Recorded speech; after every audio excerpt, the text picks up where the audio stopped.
You're listening to the Road to Wisdom podcast, weaving stories told by wonderful minds about all things motherhood, health, intimacy, politics, nature, and everything in between. Join us on an adventure discovering unique experiences that we can learn from to enhance the ways in which we live. We are your hosts, Chloe and Keshia. All right, welcome everyone. Today on the podcast, we have the lovely Brooke. She is here to share her beautiful birth story with us. She has had 2 beautiful babies, and she's going to give us a brief rundown of her first, and then we're going to go into some depth with her second pregnancy and birth. So, hello, Brooke. Hello. How you going? Good, thank you. Thank you for having me. It's so good to have you on. Do you want to start with who is in your family and what you do? Oh, sure. So I'm a mother of 2 beautiful kids and a wife to a lovely husband. I'm a naturopath, sort of specialising in unmedicalized pregnancy and birth. And that's about it. That's wonderful. So unmedicalized pregnancy and birth. So do you want to explain, I guess, briefly, your journey from your experience and how you ended up there? Yeah, sure. So I guess being a naturopath, fully trusting in nature and the body and no unnecessary intervention needed. That's sort of how, I did my first pregnancy to an extent. Not to the extent I did my second, but so with Jeddah, it was a conscious conception. So Dane and I, we got married, had a honeymoon, fell pregnant, it's all very textbook, had a beautiful pregnancy, but being a first-time mum, I thought, where do I start? And I'm pregnant, what do I do? And everyone's first step is just to go see a GP. So I did that, went to see my GP, and I'd heard about the midwifery group practice at Gold Coast Hospital. So what they call a birth centre or birthing centre, where it's just midwife-led. So you have a midwife or, a couple of midwives that see you through your whole pregnancy. You don't need to see an obstetrician. They do encourage natural birth. And mother-led birth to an extent, which sounded ideal for me. So that's where we started.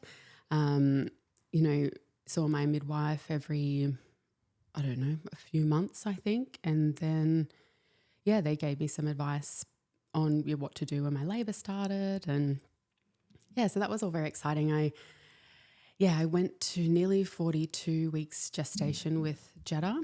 And from 40 weeks, they were, I don't know if pressure is the right word, but they were definitely strongly suggesting induction, to which they would say, come to an appointment, you need to speak to a doctor, just to see what your options are. And I would always say, oh yeah, great. And then the appointment would come around and I'd say, oh, I'm just really busy and I can't make it.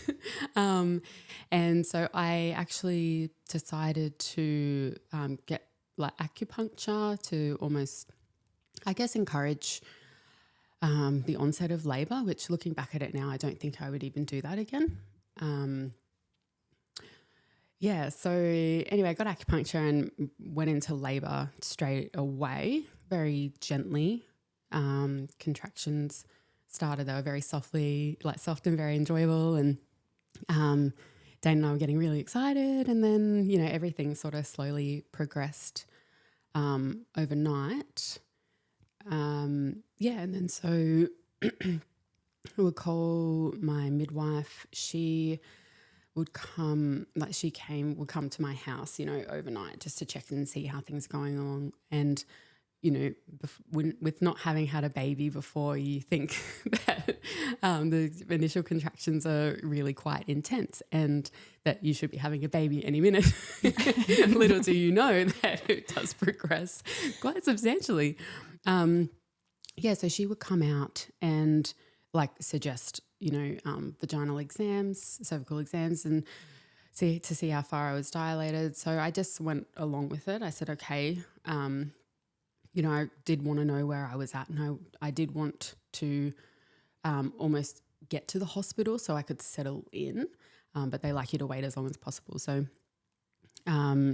she checked, and, I wasn't very far progressed, maybe like 2 centimeters. So she said, stay home, wait it out, which I did, for another few hours. And then she came out again, and I still wasn't very progressed. So she said, okay, wait till the morning. Do you know what up. numbers she was giving you at that stage? It would have been like 2 to 4. I can't remember. It's a very accurate way to measure. And that's not even we had some kind of misreadings up at the hospital anyway.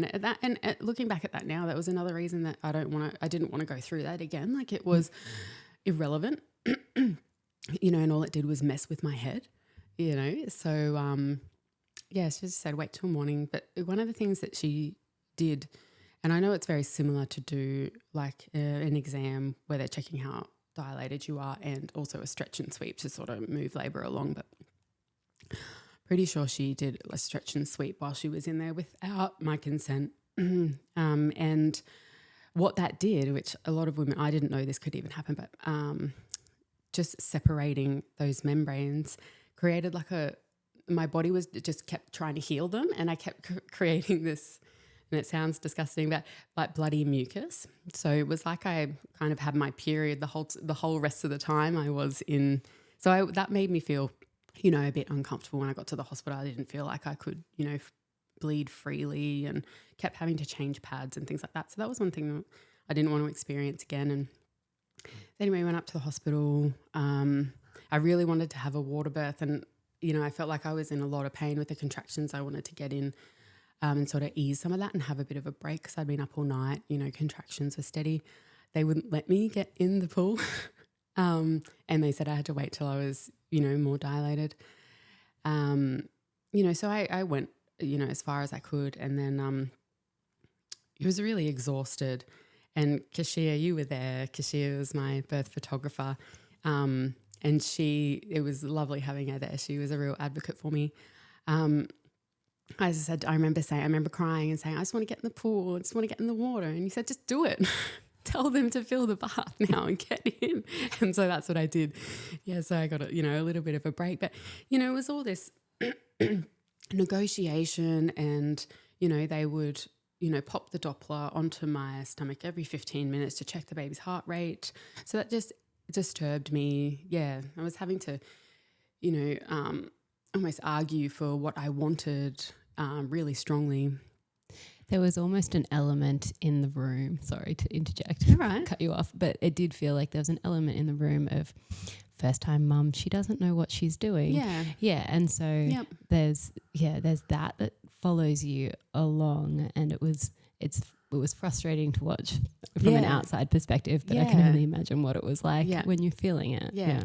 We know better than you in this moment, and you kind of believe that, not having any experience in the area. I think that's just because, for a midwife, they've seen a million births and they've seen everything. So they think that they know how you're going to birth, because analytically or statistically, they think here's a chance for something bad to happen. Yeah. Whereas it's like they're also told over and over again that now you're a professional in birth. The woman birthing isn't a professional, but you're the professional in birth, right? So there's a little bit of that hierarchy. Control of the situation. Yeah. Not dissing on all midwives. I know a lot of you, and you're very beautiful humans. Yeah, and they are, and they're lovely, and they're doing the best, what they think is best to sort of support you. But it's just the way that they're educated, and the facility that they work in. They're bound by a lot of rules and a lot of procedures, and if they don't follow those procedures and something happens, it's their fault, Mm-hmm. That's what they think. So I do empathise with them, and I'm sort of glad I had that experience, because it sort of pushed me into really thinking about what I wanted for birth, and going down a different avenue next time. Just really quickly, before we go down a different path, do you want to finish up? So you were in the bath and so and then and it was great. I got the break that I needed, but contractions and things did slow down, but I really got that. Just I remember being in there and just being able to laugh and just feeling good, and the pain subsided for quite a while. I got the break that I needed, and so I hopped out because I was in there for 2 hours, and again, that's another rule. That's all they allow. So I hopped out and just continued to labour around the room. And, by this stage, it had been going on for so long that they got some doctors involved, and, they gave me options. They said, okay, so you can go home if you want and labour at home. So I was half an hour away from home, and, I'd been at the hospital for so long. I was like, oh no, they're like, we can induce you, further induce you. We can give you some Pitocin, or I can't remember what the next option was. But anyway, we just said, Dane and I just said, everyone out of the room, we need some time to talk. And so anyway, we discussed that we weren't going to take any of those options. And then Dane left the room to talk to the midwife. And once I was all alone, that was it. I just, contractions started, and, I started, kind of roaring with them, and Dane and the midwife were outside the doors going, is that Brooke? Is that I think, things are happening. So that was it. When I was undisturbed, I was that speaks ready volumes, to let go. Doesn't it? I think there was a moment there where, because I was part of that conversation, and I think it was the third time that I'd come to the hospital to photograph you. Yep. And I had little Rue on me, and we knew that I wouldn't be able to stay much longer. Yeah. And the midwife had taken Dane out, and I'm like, oh, I think I need to hear this conversation, because I was trying to keep Rue asleep. Yeah. And she was like, look, she's only 4 centimeters. We need to start talking about this. And, she looked at me and she's like, it's not going to happen for a while. And I was like, oh. And I think we'd had the discussion already that if that was the case, because Rue was only, I think, 6 or 7 weeks old or something like that, I'd have to go home. Yeah. And so I left, and I think about 40 minutes later, you had your baby. Yeah. Well, no, it was, I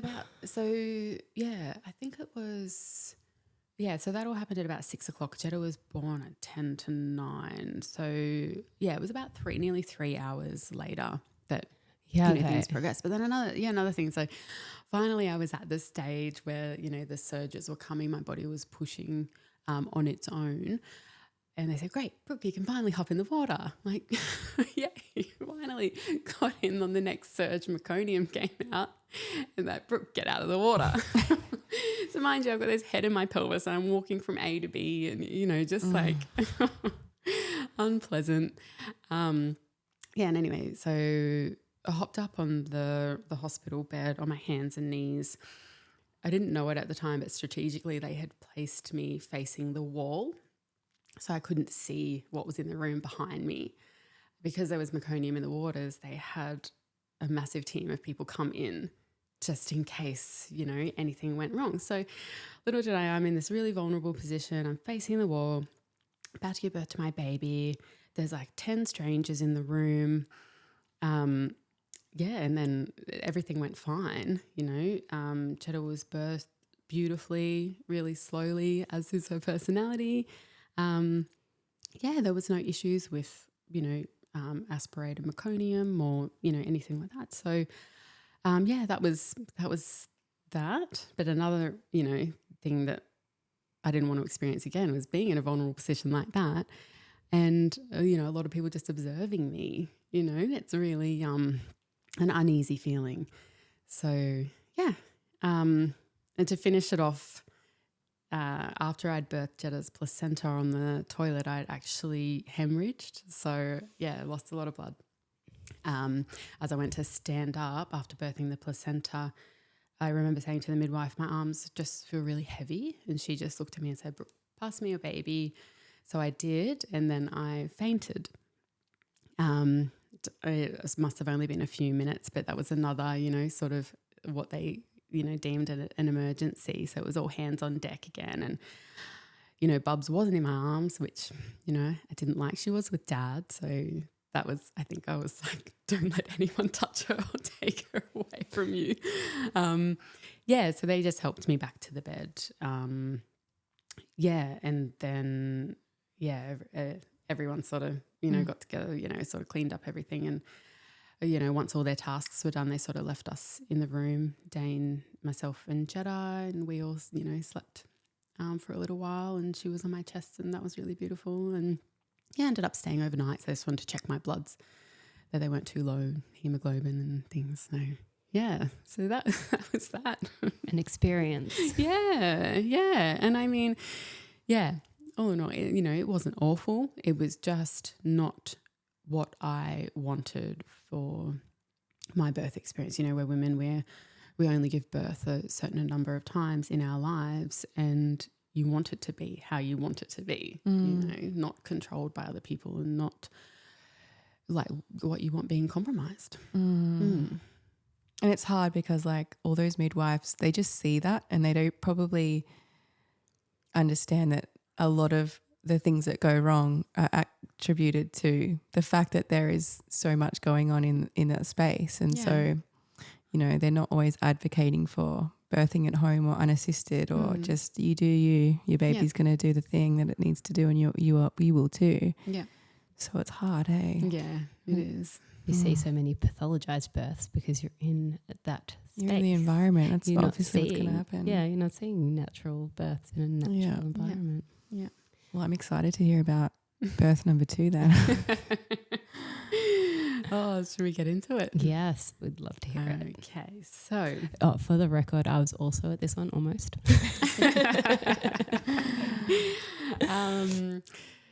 So having gone through all of that, there were things that I didn't want to experience again. So this time, you know, I really thought, I was always tossing up with the idea of like, am I having 2 kids? Am I having 3 kids? I'm not sure. But if this is my last child, if this is my last birth, it's going to be on my terms and it's going to be exactly how I want it to be.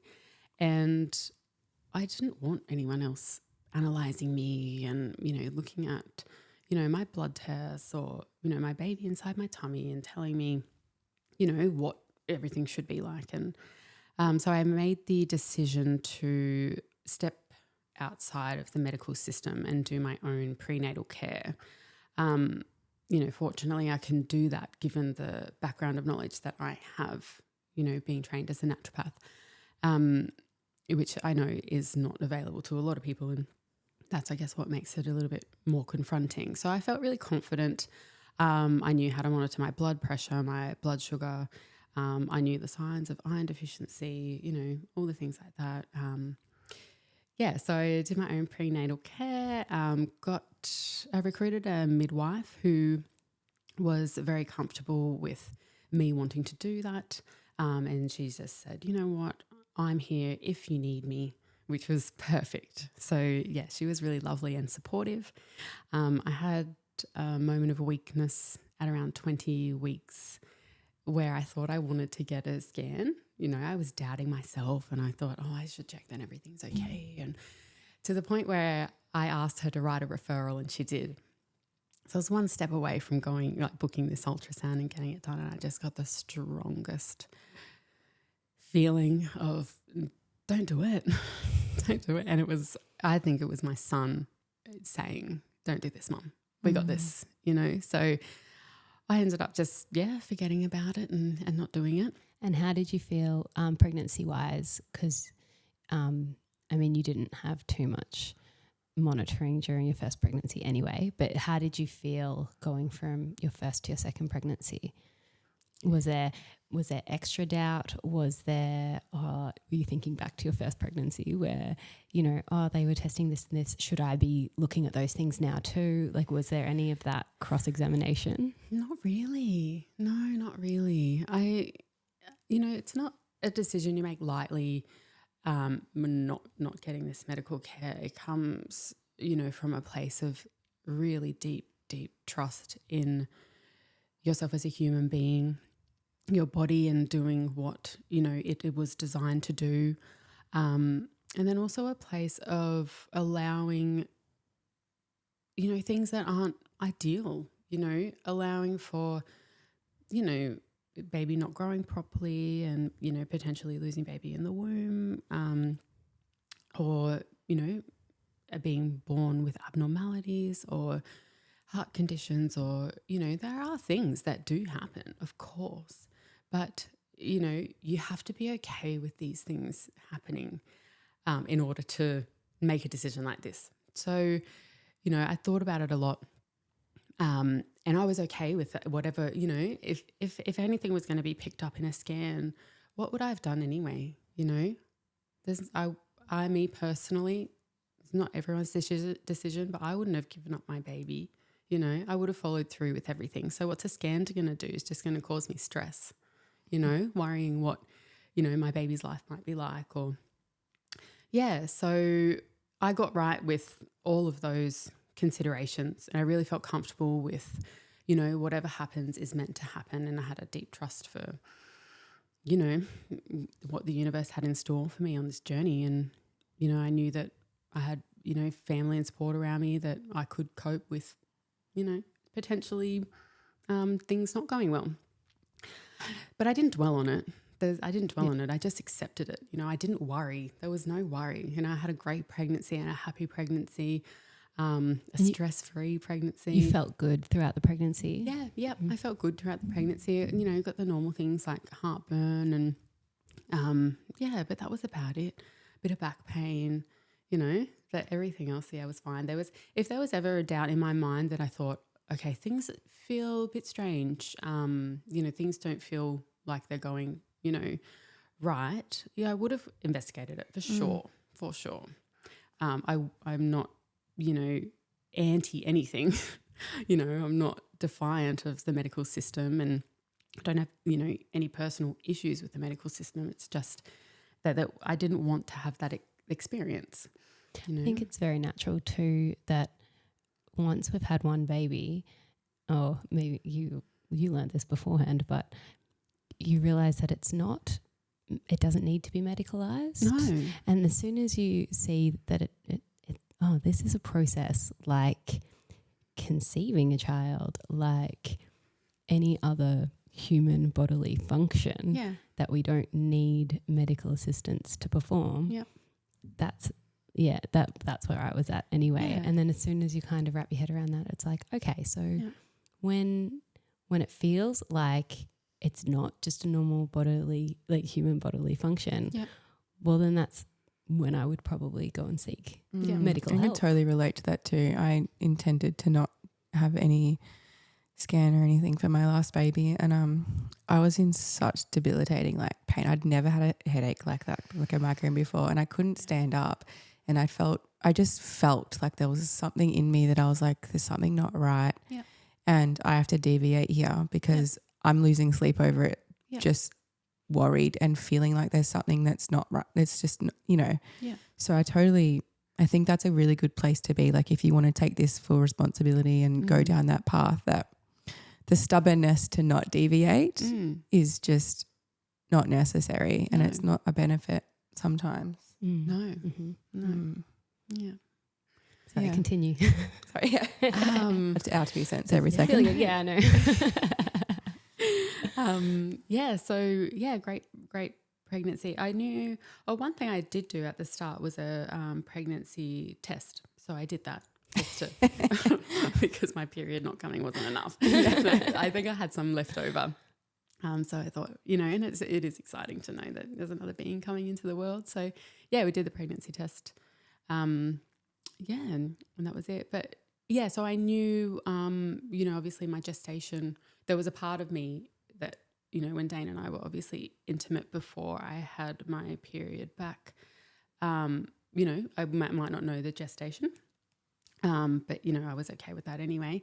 But I knew my gestation. So I think we went along to 40 plus 6, 40 plus 5 before Talon decided to come. But in the lead up to that, we actually had a beautiful time, and have COVID to thank for that, because where we live on the border of Queensland and New South Wales, I live in New South Wales, my husband works in Queensland.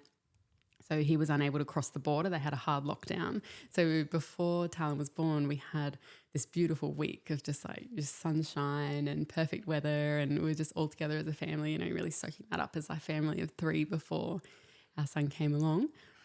Yeah, so that was all beautiful. And then, you know, with the second, there's a lot of sensations in the womb in preparation. So there was quite a few days, I think a week leading up to it, where I thought, oh my gosh, this is the day, getting so excited. I probably messaged you a couple of times, Keshia, going, I think the baby might be coming. But anyway, yeah, it's just my womb getting ready. And then, yeah, on the night or very early morning before Talon came, lost my mucus plug. So then I was like, okay, you know, things are happening, like this is exciting. And yeah, got up at 3 o'clock in the morning, and Dane woke up too. So we had that, you know, little giggle and excitement together, and we lit some candles. We put on my, you know, my labour soundtrack, and just sort of walked around the house. But it was just such a beautiful time. Like, honestly, I felt like I was just floating. Like I honestly felt like I was just floating around the house in this like dim light with these drums beating in the background, and you know, everything that I wanted. Like I wasn't under fluoro. It's like I didn't have a Doppler stuck in my tummy. You know, I didn't, you know, I wasn't monitored. I had no one looking at me like with their little checklist saying, is she this, is she that, you know, how far along are we? You know, it was just, it was just beautiful just to have that freedom to just do what I wanted. So yeah, so really enjoyed that. Anyway, our daughter woke up and Dane took her to the park, I think. Yeah, just let me have that time at home. And I just remember just, I think I made, like a warm drink, a tea or something, and just went and sat out on a deck in the sun. I remember just having the sun on my tummy, and then just the sensations coming, and just like really like relishing in them, like just feel like it was so different to Jetta's. With Jetta's contractions, I felt like they were painful, you know, and like, yeah. And then with Talon's, like my second one, I just felt like, I don't know, they were like a tight hug, you know, it was like a really comforting like sensation anyway. So I was just, you know, really enjoying that. And Dane and Jetta got home, and I was just sort of pacing around the house. No one really bothered me. They sort of kept to themselves, you know, unless it was like, can I get you anything? Drink of water, some food, whatever. And, you know, I'd say yes or no. And yeah, and then it got time for Jetta to have a sleep. So Dane put her to sleep in the room. And then I think that was like the comfort that I sort of needed. Like, you know, all my ducks were in a row, you know, everything was like taken care of. And yeah, that's when I think I threw up. So I knew that things were going to start happening. And then I think I made myself a cup of raspberry leaf tea. And then, so then sensations started coming a bit more intensely. I remember sort of walking in circles around the table, and then I'd have a sensation and I'd brace myself on the table. And then instead of like bracing myself for the pain, I went with a contraction more so, and like almost like let down my pelvic floor. And I felt like that was like, you know, I was listening to my intuition, you know, like, and I felt like that was the thing that with Jetta's birth and why it took so long is like, you know, I told myself like, you know, be strong, like bear this pain, like be. And so when a contraction would come, I'd just like be strong, you know, like whereas this one I'd be soft, you know. So yeah, that was like a big difference in their births. So yeah, and obviously things progressed, and I got my first like pushing sensation where my body was, you know, taking over. My uterus was taking over, and there was like a bear down sensation. I think that's when I told Dane to message you because it was probably a bit too late. Yeah, so I had that. Made my way to the bathroom where we had everything set up. And I think I was just standing there, you know, in front of the mirror, you know, bracing myself sort of on the sink on the bench, and my waters broke. And yeah, that was kind of the last thing that had happened where I could stand. And after that, I was like, all right, hands and knees now. Like there's no getting up. You know, things are happening fast. And so my body just started pushing. And it was intense. Like it was intense, but it was enjoyable, you know, like you girls would know of having kids. Like it's like such an intense rush of power. And it's like a primal force that you just superhuman. love and hate at the same time. It's like you welcome it, but you're waiting for it to stop. Yeah. I just felt like I felt so powerful. Like, how can the body conjure this much power? Like, I felt like I was magic, you know. You were magic. And the only thing I remember saying to Dane was like on hands and knees, I was, you know, breathing quite fast and quite deeply. And I just said, water with a straw. Because my mouth was so dry. There was no way I was getting off my hands to hold a cup. That's considerable forethought. I'm really impressed with that. So and then that was it. It was like I said to Dane, I think the baby's coming. Like I felt the head drop into the pelvis. Just for time's sake, so I was in the car on the way to you, like flying. I was flying, and it was so good that it was COVID because there was no other cars on the road, thank God. And I think I was about 15 minutes away or something when I got her waters just broke. I was like, you really left it late. You would have been so close. So close. Yeah. Anyway. And then just birth. One funny sort of thing that happened was, in the lead up, you know, while I was pregnant with Talon, we obviously decided to get educated about, you know, birthing unassisted and what can go wrong and things to be mindful of. And I remember saying to Dane, one thing that you need to know and identify is if there's cord prolapse. So that's when the umbilical cord comes out before the head. And so if the head pushes on that, it can occlude the blood flow, which is, you know, a bit of an emergency. So I said to Dane, just be mindful of that. If you feel like you see an umbilical cord, like, you know, let me know and we'll transfer. So anyway, I was like, I think the head's coming and what can you see? He's like, I think I see the cord. He has no idea what he's looking for, by the way. He's like, what does a cord look like? Did you not give him a Google picture? Far out, woman. It was Talon's squashed little head. The wrinkly little part. Yeah. So that was like a bit of a hiccup and I just said we had, you know, obviously we had a midwife and we also had a beautiful doula, but she was supposed to be there, but she couldn't make it because COVID. She was in Queensland, borders shut down. So I just said call her. And so anyway, she was on the phone with us while Talon was emerging. And anyway, so it turned out to just be the head. So Not the cord. Not the cord. So his head came out.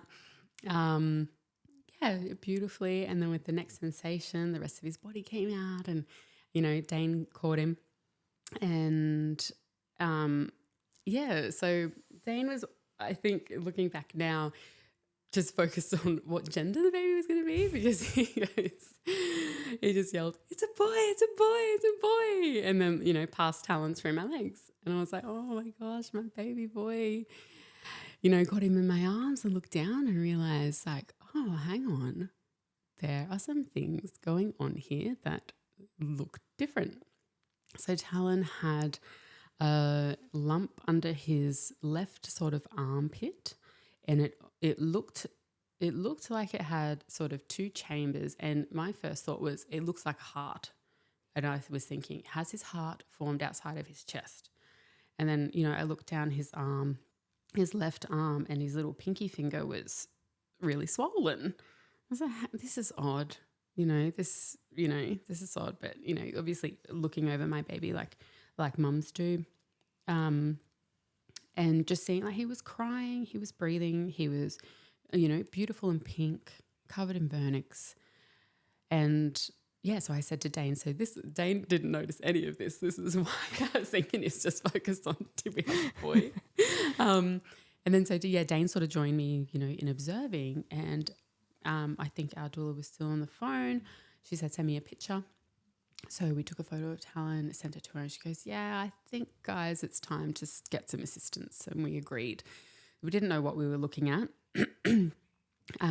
So Dane called an ambulance, and I think they came within like 15 or 20 minutes. It might have been around the same time that you got there, Keshia. Yeah, they were there just before me. Mm-hmm. So, And then our neighbours, we messaged our neighbours to come and look after Jeddah for us while we were sorting all this out. So we had a few people in the house.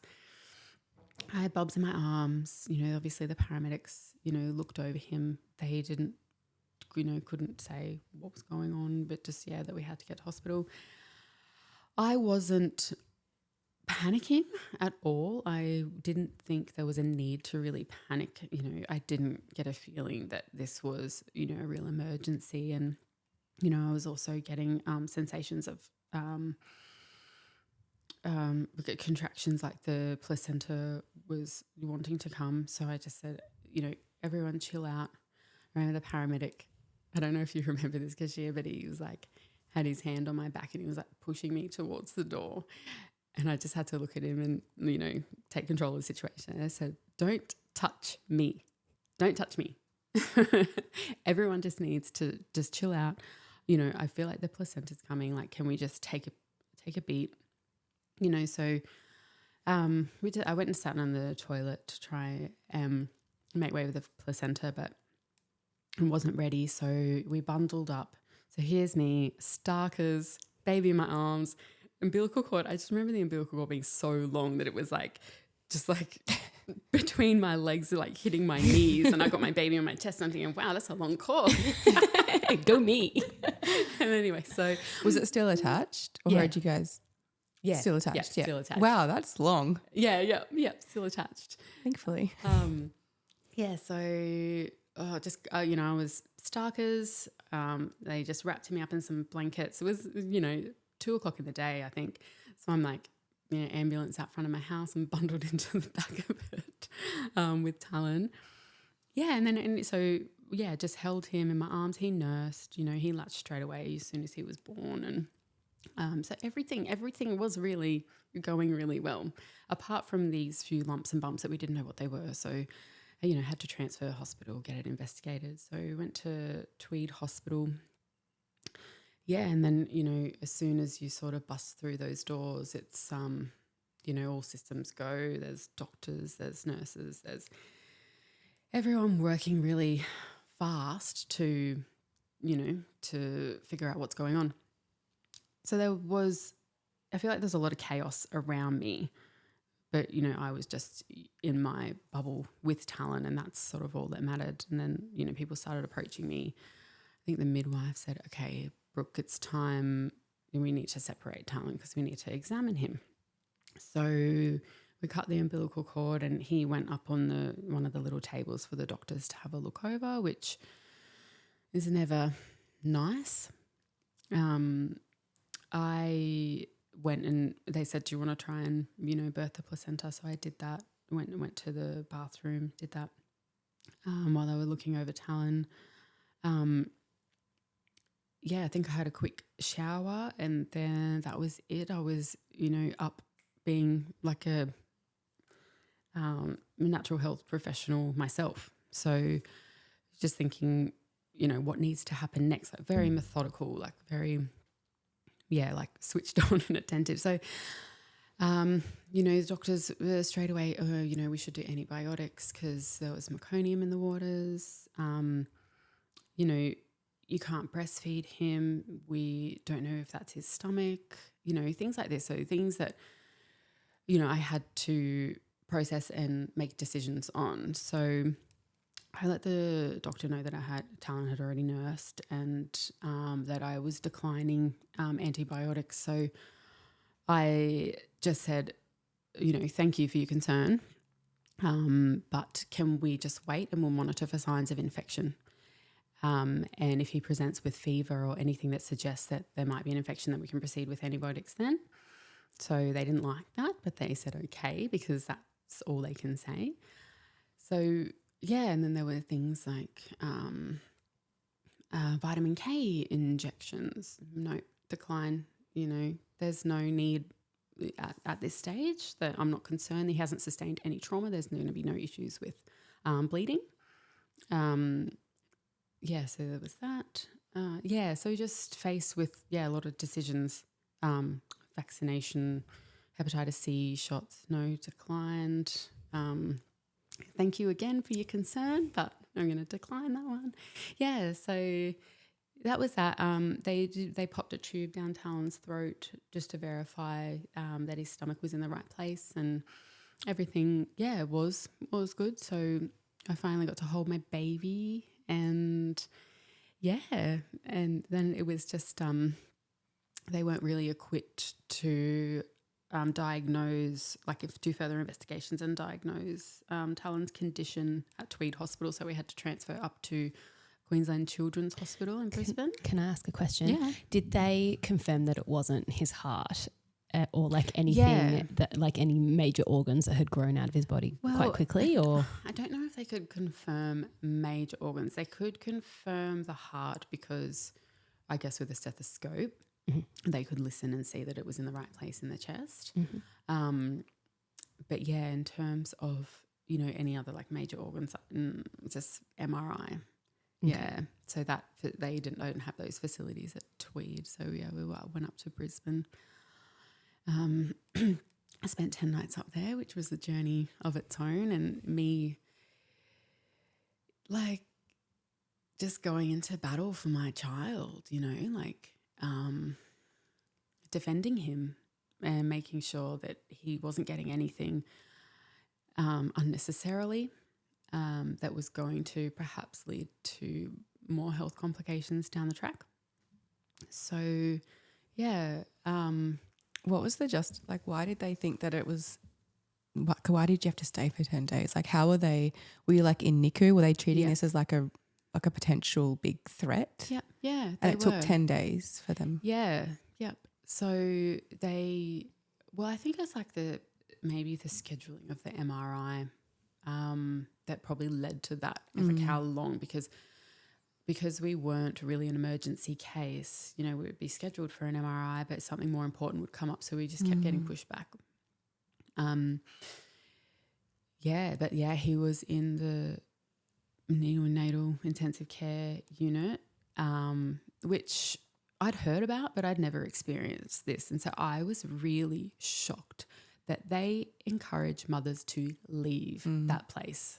I could not fathom for the life of me what benefit that would have for, I know when there's an emergency, people need to move fast, and if there's, other people in the way, that was the only thing I could think of. But I was not going anywhere.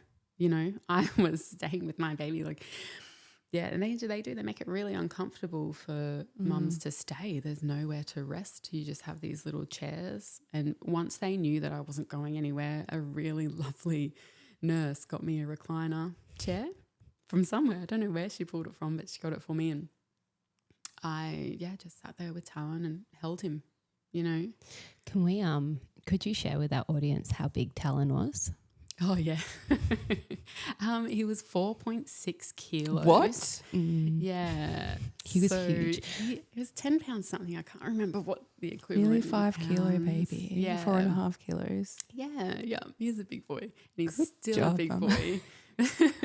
That kid has not stopped growing. I know. You look at him in comparison to Poet and you'd never know that banjo. they're going to be in the same year. Oh, well. Similar? No. Yeah. I don't know. I think there's 4 months between Poet and Talon. Yeah. And he's as big as Rue. He's huge. He's a big boy. Wow. He's a big bruiser. Yeah. And just to quickly interject, when you saw him at birth, when I saw him, I obviously wasn't privy to the situation. I just got there and the ambulance were there and I was like, oh, what's going on? And I saw him and you were feeding him and I looked at him and he's looking at you and he's breathing and he's pink and he was huge and he was just... He would have looked so funny in NICU because typically they're preemie babies in there. He's this huge, healthy... He wouldn't have even fit. Did he have to go... The nurses kept saying to me, I don't think Talon has to be here, and then apparently when he cried, they kept saying he's got a big boy cry. He does not have a newborn cry. Like, it is intense.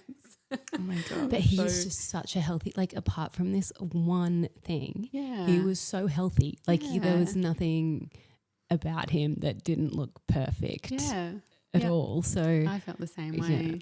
Yeah. So wow, it's so interesting because they're obviously, and we were talking about this before, like it seems like, because I've had 2 babies in that position unplanned, and I didn't realize until the second baby that there's a checklist and they approach all the babies that come through with the same checklist, they're like totally different scenarios. And I just felt like that was such an injustice to the future health of our children. They just, you know, born and they want to pump them with antibiotics. They want to pump them with vaccines.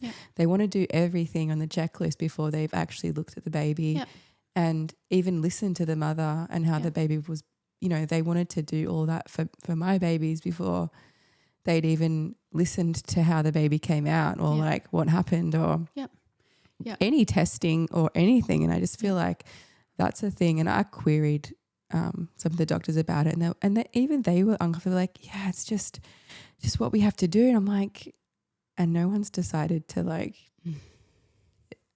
say no or like say this isn't reassess right. if this is like, if you can look at a baby and be like, they're pink, they're feeding, they're crying, they're breathing, their heart is beating, like there's a connection with the mum, they're alert. Like it's basically the Apgar test. Like surely then if there's a little bit of chunkiness on the chest, and this is coming from someone who totally doesn't have any qualifications to say any of this, but except for the fact that I have 4 babies. But like in the case of Talon, and then when I saw Banjo, because Banjo was a big chunker too, like that's like surely as a professional you can look at that child and be like, I've seen a sick baby and I've seen a healthy baby. And that child doesn't fall into the sick. They always category. say, and so all of my experience were almost like a script. Like they say the same thing, and I'm like, this is really familiar, but they're different situations here. And the thing that they always go with is your baby probably has sepsis, and if you don't do this right now, your baby's going to die. We know, we see it all the time. Like this happens. It's, you know, like it's as if every baby that comes in other than yours has died on the bed of sepsis. And I'm not being you know, I'm not saying that it doesn't happen, and I'm not saying that I'm right. I'm just saying that it seems like there's a checklist but no consideration to what's actually happening in front of them, and that comes at a cost to the baby's health and kind of sets them up for a bit of trouble later on. And yeah, it'd be nice if we could all realise how common that is and kind of have the power within us to say next time, well, actually, no. Yeah. Can we not? Yeah. You know? Yeah. It's just a protocol that they're going through to cover their asses, essentially. You know, like they are trying to treat things before they occur, whether or not they're going to occur, just so they don't occur. You know what I mean? Like they'll be like, let's just give antibiotics because, you know, in a couple of days' time, if this baby comes down with an infection and then my boss reviews what I did and I didn't give the antibiotics, you know, my job's on the line. So everyone's just, I think, trying to protect themselves. I mean, there are some that are trying to be heroes, don't get me wrong. There's some very like, you know, arrogant and opinionated medical professionals that will treat you like you don't know what you're talking about and you're being negligent. But if you prepare yourself with the information prior to, you know, if you prepare for worst case scenario and you do have to, you know, go up to the hospital and have these conversations, then you know what to say. Yeah, because ultimately they're going to do everything that they can on this checklist if you okay it. So the more information you have beforehand, you know, the better. So you can negotiate and, you know, for instance, they wanted to give Talon the vitamin K injection. So initially I said no at Tweed. Then when we got up to Brisbane again, they told me that his clotting factors were a little bit abnormal. So they said, we need to give him the injection. I said, well, can we opt for oral drops? You know, because I know that vitamin K is synthesized within the digestive system and, you know, that's another more natural way for that to happen. And they didn't like it. I remember the lady looking at me like I was such a negligent mother. And then you gave the drops and it worked, you know. So, you just have to be. You have to really go with your informed. arsenal and know what you. Yeah. I think what really was so impressive to behold in your situation, Brooke, and I obviously can't speak to yours, Chloe, because you didn't invite me, but no gripe. She's holding this against me. I can feel it. I just know it. I didn't invite her to my births, and she really does hold it against me. Not forever, just for now. But what I did witness was something so powerful, and it was that you and Dane stood in such a centered place. Every decision you made, and I don't know what was going on internally for you, but from the external perspective, every decision you made seemed to come from a really balanced place. You weighed up your options, you stood in your power, and you stood strong, and you were so calm and kind in your delivery, which I think was received really well. I've had experiences in hospital with Humphrey, and my decisions came from a very irrational, emotional place. Like I was still weighing up the benefits, but my delivery wasn't great. There's a certain it's a highly charged environment. Like your baby is potentially really sick. You know, like you as a mother, you're their primary carer. You're making these decisions, and if people aren't listening to you properly, it's frustrating. It is, but you didn't let that waver you. And when they use words like neglect, like you're neglecting, your baby's going to die, all of this stuff that is really emotionally charging. And I was in there. I remember being in my position, which I didn't have a newborn, but I was like all these words would just build inside me. And I'm like, how does any woman not look like an insane crazy person? Because you're pulling it out of them using this kind of language. And I was so impressed and took it on board to see you, you just given birth, and it was perfect and it was beautiful and everything happened textbook. And you came into this space and you almost carried that energy with you.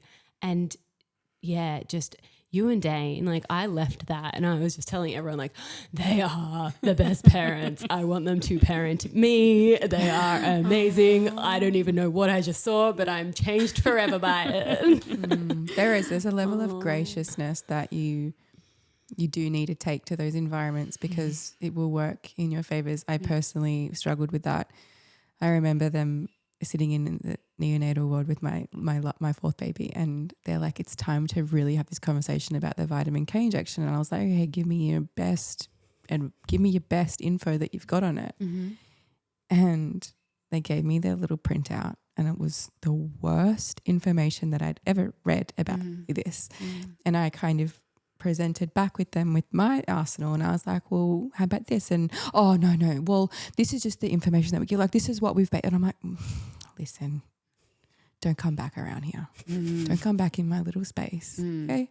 And one of the nurses wrote natural mum on the whiteboard, and they never came back. Wow. But she was for me. She was like, I know what kind of mother you are, and I'm here, I see you. That's nice. She wrote it on the board, I think, to deter people from pissing me off because they knew it wasn't going to go down. It was almost like a warning, don't go near her. She knows something and she's going to be challenging. Oh, well, that's but good. I definitely didn't deliver it with the grace that I could have. And I feel like if, you're in the position where you're going to take this responsibility and birth unassisted at home, and you do need to transfer, and you've got everything that you need to know, or you think you need to know, I just really think that that's the best way to go about it. Deliver it with that grace and, and be prepared for the slander, be prepared for the sideways looks, be prepared for the judgment, because these people can be, and I don't want to pigeonhole them myself because I'm just doing what they're doing, but, they can be small-minded, not open-minded, opinionated, arrogant, judgmental, and you just have to be prepared for that. And you have to not get on that level yourself. You just have to, if they ask you a question, maybe just take a deep breath and go, okay. And, if you don't know what to say, say, I want to make a decision based on informed consent. Can you please give me the pros, the cons, and the alternatives? And then I'll make my decision. That's a beautiful way to put it. Everyone should just write that down, have it in their Write arsenal. that down, but take it with you. forever, not even just for birth. Like if you ever need to go into the medical system, just to be able to, stay, like you've got to stay centered if you ask that question. Like it almost just brings you back in from really emotional situations. So thank you for that. That's a good one. Can we know what was the problem in the end? So they did give us a diagnosis, and it was based on genetic testing. So Talon has a PIK3CA genetic, and I don't like using the word mutation, but that's the only word that they have for it. So basically there's little switches on our genes, and they can be on and off. They can be activated or not activated. Talon's is activated, so it's like hyperactive. So it creates, so the PIK3CA gene is responsible for, the growth of, tissue. So Talon's actual growth is just a lymphatic tissue overgrowth. Is it still present? Yep. Yeah. So on his chest, so when he was born, newborns they're quite swollen. There's like a lot of fluid in there. So when he was born, it was quite big and present. But, over the next few weeks, I think around, about 8 weeks, it had gone down. So yeah, it's still there. You can still see, there is a lump there, but it's a lot smaller. So that was good. But he's still, so basically the condition, one of the conditions that's been labelled as is KTS, so Klippel-Trenaunay syndrome, named after the medical professionals who kind of coined it. Yep. So it's basically, because it's a syndrome, every case presents differently, and there's just a collection of signs and symptoms basically, but it's just so it involves like blood vessels, lymphatic vessels, and capillaries, and there's just like a bit of an overgrowth, or they don't form the way they're supposed to, and they're like a bit not straight, they're sort of a bit sort of twisted and convoluted.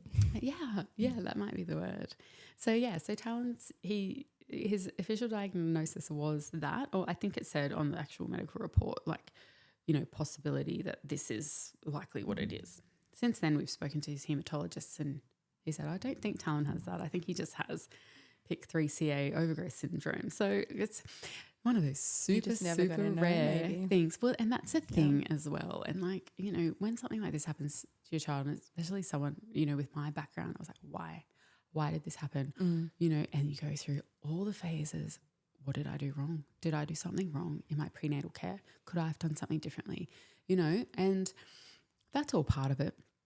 And I feel like just letting go of all that and then just surrendering to well, it's interesting because you had that overwhelming sensation during your 20-week gestation where you were going to go and get that scan, and obviously had you have gotten that scan and they picked up that growth, your pregnancy, birth, and and beyond would have looked different. It would have looked a lot different because I'm guessing they would have wanted to get that baby out pretty quick. Yep. And have you spoken to anyone about what it would have looked like had you? I haven't. I want to. It wasn't a conversation that I really wanted to get into, at the hospital and, things like that, because it was hard enough saying, because every doctor asked me, was this picked up, prenatally in a scan? And to say I didn't have any scans, pretty much they pigeonholed me. So I live in Coogin, which is, half an hour away from Byron Bay, but they had me pinned as this hippie woman from Byron Bay, because everyone kept asking me, oh, so you're from Byron Bay? I'm like, no, I'm not.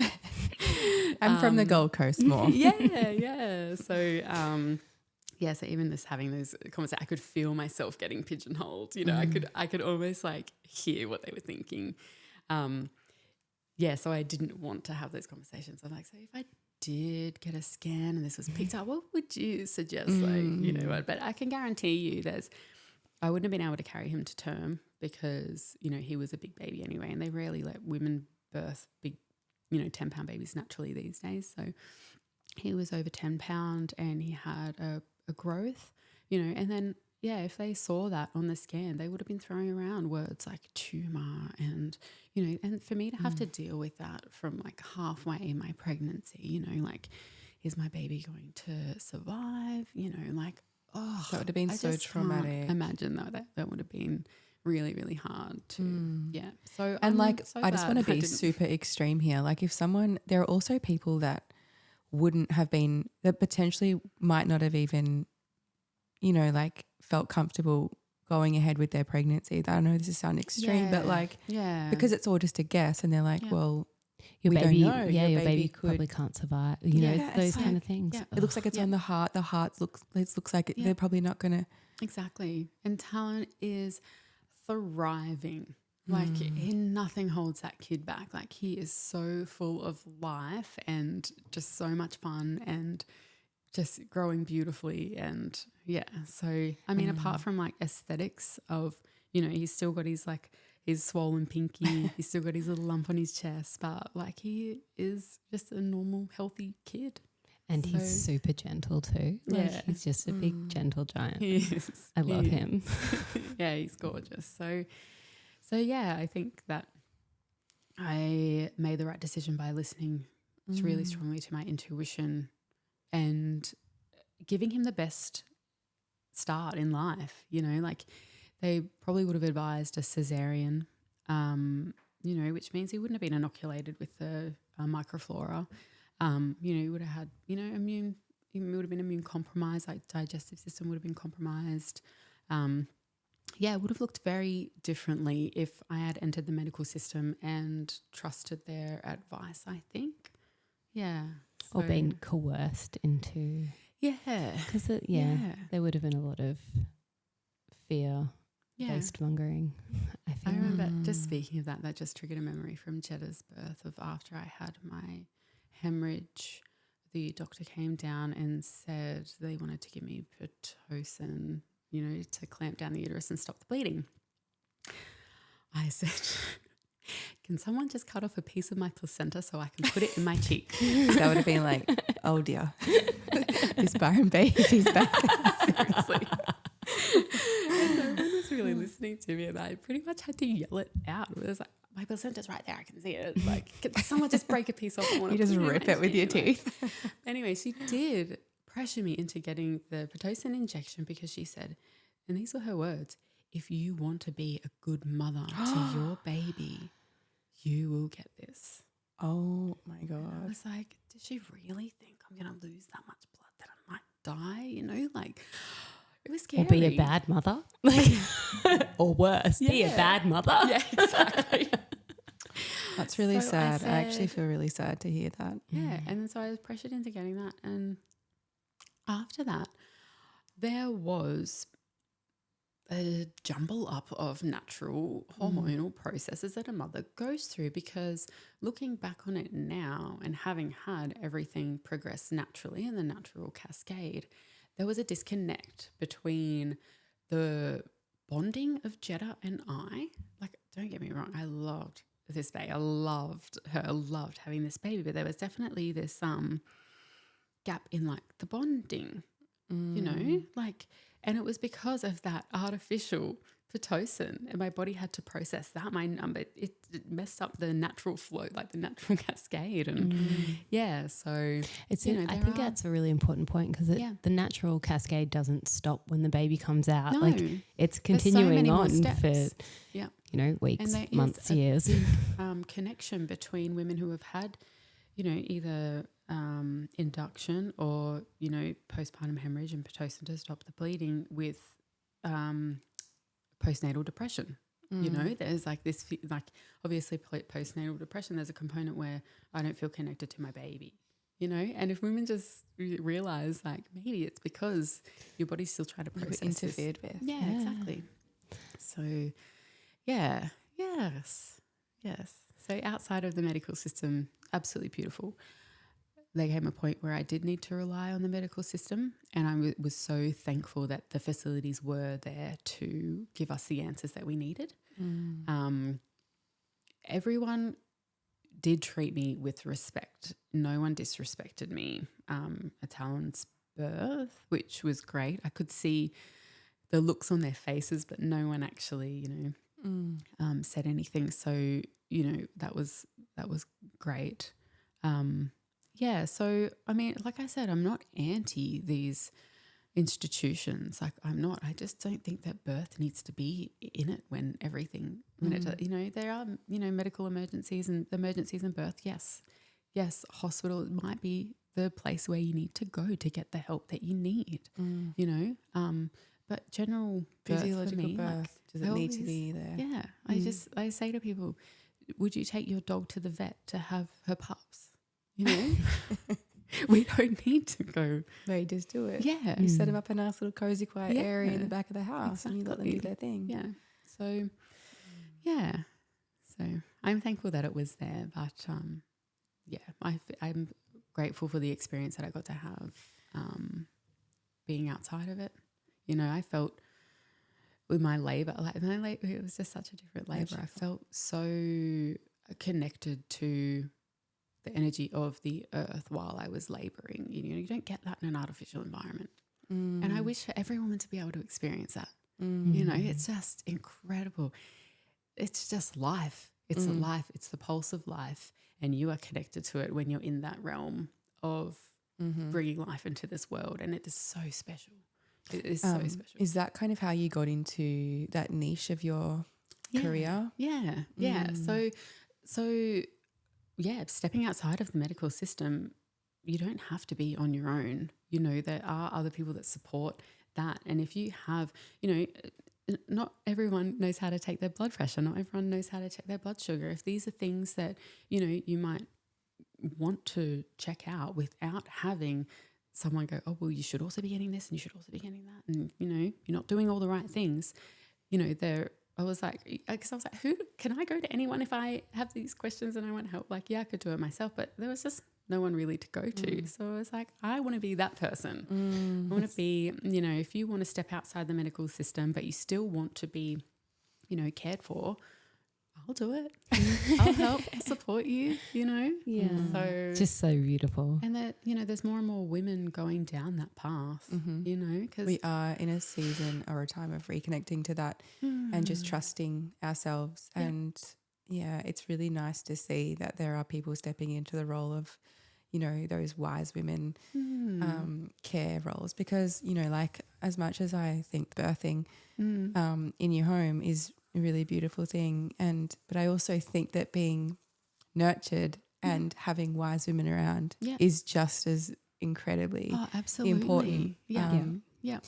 So and then when you can find people that are aligned with the same things as you, they're the ones that you want there. You know what I mean? Because it directly impacts your outcome. Yeah. Like if you've got someone telling you that you've got a 5% chance of birthing vaginally, I don't even know why, you probably, that's, that neurology, you take it and suddenly you're preparing for an emergency C-section. Yeah. So I think that's really important too. Yeah.